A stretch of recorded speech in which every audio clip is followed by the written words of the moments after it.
శ్రీమాత్రే నమః. శ్రీ మహాకాళి మహాలక్ష్మి మహాసరస్వతే నమో నమః. జననపాద దోషము. పుట్టినటువంటి అమ్మాయి కావచ్చు, అబ్బాయి కావచ్చు, ఏ పాదములో జన్మిస్తే ఎలాంటి దోషాలు ఉంటాయి, ఎలాంటి దోషాలు ఉంటాయో విషయం తెలుసుకుందాం. చిత్తా నక్షత్రం వలన వచ్చు దోషం ఏమిటి? ఈ యొక్క చిత్తా నక్షత్రానికి అక్షరాలు వచ్చేసి పే, పో, రా, రి. ఈ 4 పాదాలు కలిసి చిత్తా నక్షత్రానికి వస్తుంది. అయితే ఈ చిత్తా నక్షత్రంలో అమ్మాయి కావచ్చు, అబ్బాయి కావచ్చు, 1వ పాదంలో కనుక జన్మిస్తే తండ్రికి దోషం ఉండే అవకాశం ఖచ్చితంగా ఉంటుంది, అంటే తండ్రికి గండం. 2వ పాదంలో కనుక జన్మిస్తే తల్లికి దోషం ఉండే అవకాశం ఉంటుంది.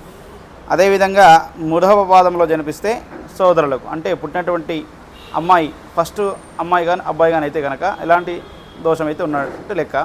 ఒకవేళ 2వ సంతానం, 3వ సంతానం అయితే కనుక పుట్టినటువంటి ముందు సంతానం, అది అమ్మాయి కావచ్చు, అబ్బాయి కావచ్చు, వాళ్ళకు దోషం ఉండే అవకాశం ఉంటుంది. కాబట్టి వాటి యొక్క పరిహారం అనేది చేసుకోవడం మంచిది. అదేవిధంగా 4వ పాదంలో జన్మిస్తే ఎలాంటి దోషం అయితే లేదు.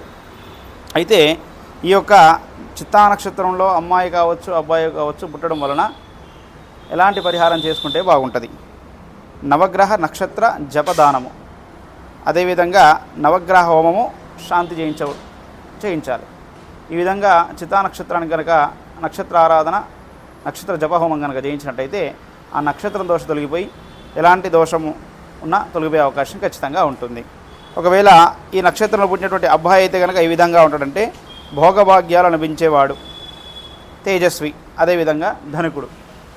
ఒకవేళ దీంట్లో అమ్మాయి కనుక జన్మిస్తే ఆత్మ గౌరవం కలగది, రూపావతి, దైవభక్తి కలది. ఈ యొక్క నక్షత్రానికి అధిపతి వచ్చేసి కుజుడు.